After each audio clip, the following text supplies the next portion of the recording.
Sejarah kain ulos dan cara pembuatannya.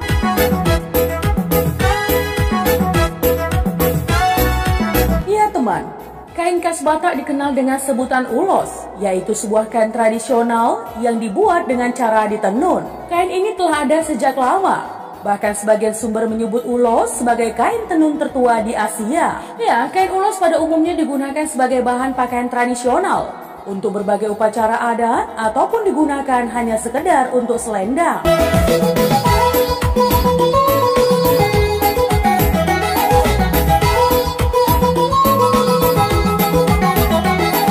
Sejarah ulos sebagai kain khas Batak. Ya, kain ulos pada awalnya merupakan bahan yang kerap kali digunakan sebagai selendang dan sarung. Masyarakat Batak sendiri menganggap kain ulos lebih dari bahan khas atau tradisional, melainkan sebagai bentuk kasih sayang orang tua kepada anak dan pada sesama.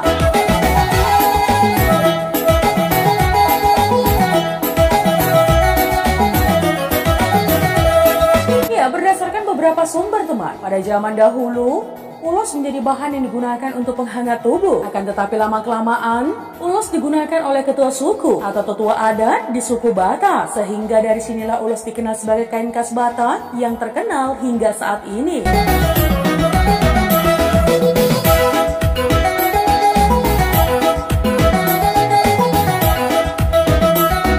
Fungsi kain ulos. Ya, sama halnya dengan kain khas lain teman. Ulos memiliki berbagai macam fungsi, baik dahulu ataupun sekarang. Berikut fungsi dari kain ulos yang perlu Anda ketahui. Yang pertama, sebagai kain khas, ulos digunakan untuk berbagai acara adat Batak Toba, 7 bulanan, digunakan selendang cucu yang baru lahir, dan saat menempati rumah baru.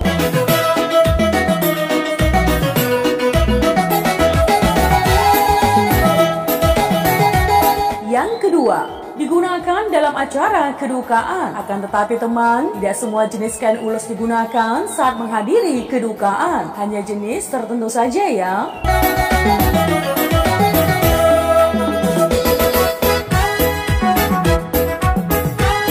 Yang ketiga, sebagai ciri untuk gadis Batak. Ya, karena pada umumnya para gadis Batak menggunakan kain ulos untuk dililitkan di dada.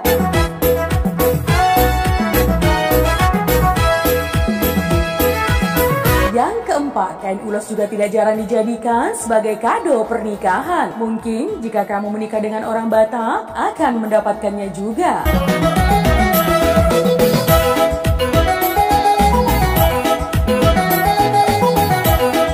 Karakteristik kain ulos. Ya, sama halnya dengan bahan lain teman. Ulos memiliki karakteristik untuk dapat dikenali. Terlebih jika kamu bukan asli orang Batak. Dengan mengetahui karakteristik dari ulos, kamu bisa dengan mudah membedakan ulos dengan kain lainnya. Berikut karakteristik dari kain ulos. Yang pertama, kain ulos tidak berbau. Jika bahan kain lain memiliki bau khas tertentu saat kita baru membelinya, hal ini tidak berlaku untuk ulos.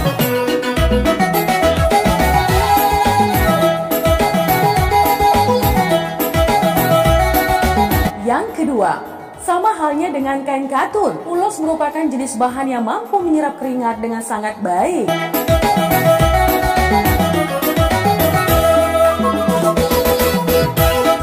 Yang ketiga, ulos merupakan kain yang tersusun atas warna tegas, seperti merah, hitam, dan putih.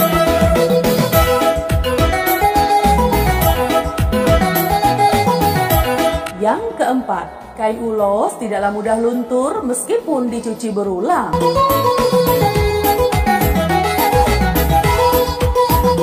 Nah teman, setiap warna yang terkandung pada ulos memiliki makna tertentu. Berikut maknanya. Warna merah memiliki arti jiwa pemberani dan kepahlawanan. Warna putih memiliki arti kejujuran dan kesucian. Warna kuning sebagai kekayaan dan kesuburan. Warna hitam melambangkan kesedihan dan duka.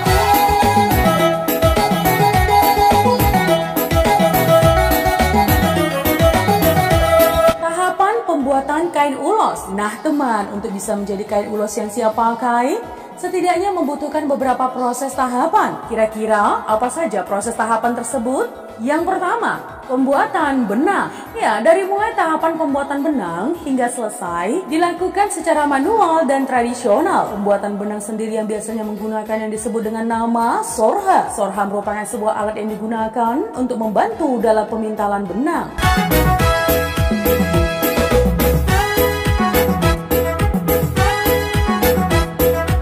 Yang kedua, pewarnaan. Ya, setelah benang menjadi benang, proses selanjutnya ialah mewarnai benang dengan warna-warna tertentu. Proses ini membutuhkan waktu yang tidak sebentar. Misalnya membuat warna merah dari benang putih. Pewarna yang digunakan berasal dari alam seperti daun-daunan dan fermentasi.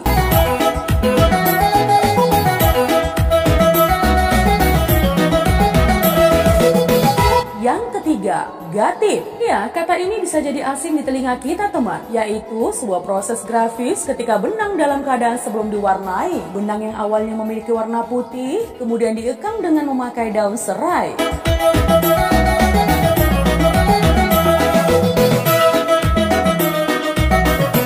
Yang keempat, unggas. Ya, unggas di sini bukanlah jenis hewan ya, melainkan sebuah proses atau tahapan untuk mencerahkan benang. Proses sendiri yaitu dengan cara melumurkan nasi pada benang, kemudian dikuasi.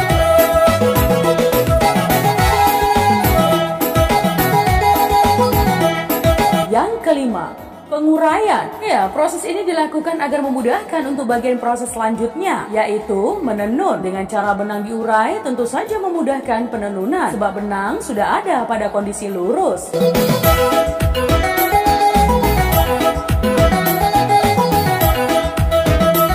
Yang keenam, tenun. Iya, tenun tentu saja bukanlah proses yang asing, karena hampir di semua daerah di Indonesia istilah ini dikenal. Benang yang sudah tersusun selanjutnya ditenun untuk dijadikan sehelai kain ulos. Proses ini membutuhkan ketelitian dan kesabaran.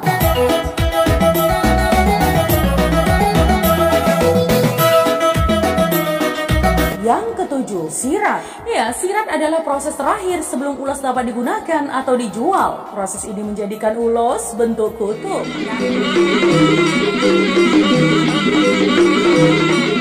Tari tortor, sejarah, jenis, fungsi, dan gerakannya.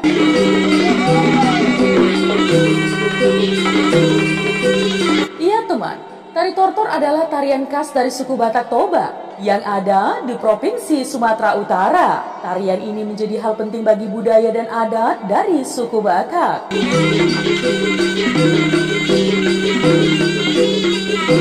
Melalui tarian ini teman, masyarakat Batak mengutarakan segala harapan, doa, dan perlindungan. Karena itu, tari tortor bersifat sakral. Biasanya tarian ini dilakukan pada upacara kematian, penyembuhan, panen, dan lain-lain.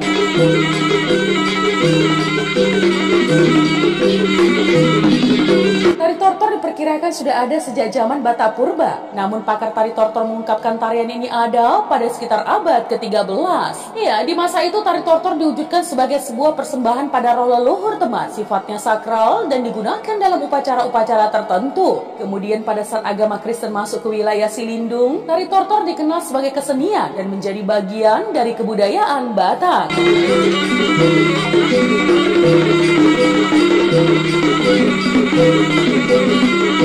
Jenis tari tortor dan fungsinya. Yang pertama, tortor pangurason atau pembersihan. Ya, jenis tari tortor pangurason biasanya dilakukan saat ada pesta besar. Tarian ini berfungsi sebagai permohonan dan pembersihan agar pesta bisa berjalan lancar.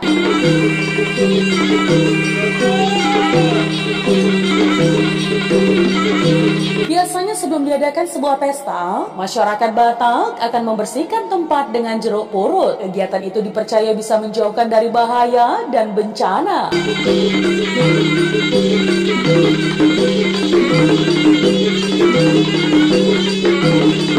Yang kedua, tortor Sipitu Cawan atau 7 cawan.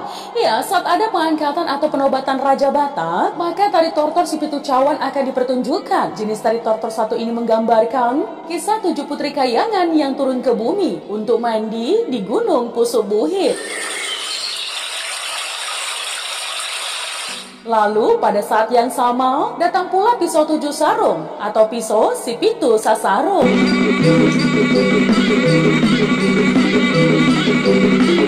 Yang ketiga, tari tortor tunggal panaluan. Ya, jenis tortor tunggal panaluan biasanya dilakukan saat ada sebuah pesta yang terkena musibah. Biasanya jenis tarian ini dilakukan oleh para dukun agar bisa mendapat petunjuk. Ya, untuk mengatasi masalah yang ada.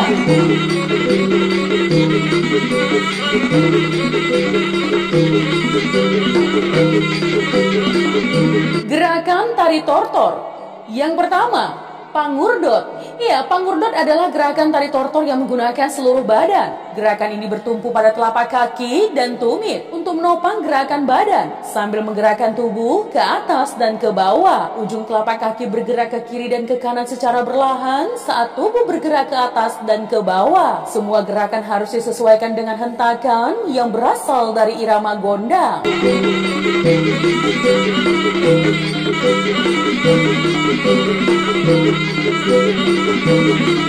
Yang kedua, pangeal. Pangeal merupakan gerakan anggota tubuh dari pinggang hingga kepala, tetapi daya berat tubuh tetap disanggah pada tumpuan telapak kaki. Nah teman, ada istilah pangeal ni gonting dalam gerakan pangeal. Artinya adalah gerakan pinggang yang gemulai.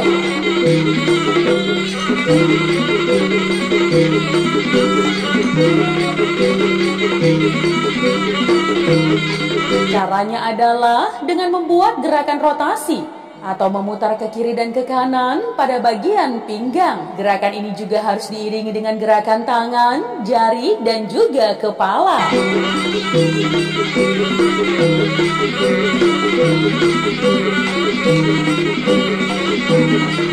Yang ketiga, pandenggal.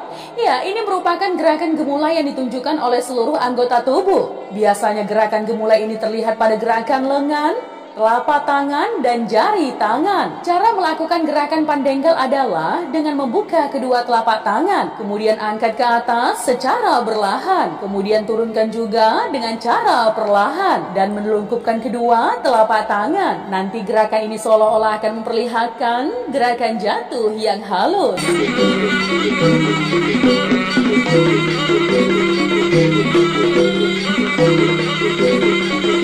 Yang keempat, siangkupna. Gerakan ini mencakup gerakan leher yang harus seirama dengan gondang dan urdot.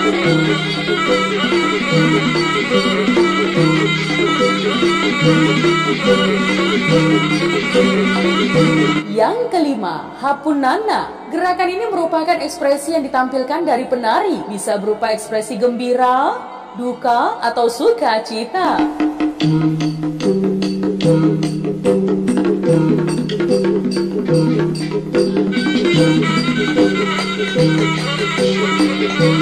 Musik pengiring. Ya, musik pengiring tari tortor dikenal dengan nama manggondangi, yaitu berbagai alat musik khas dari Sumatera Utara. Contoh alat musik manggondangi adalah gondang, ogung, oloan, sarune, gordang, ihuton, panggora, doal, hesek, dan tanganing.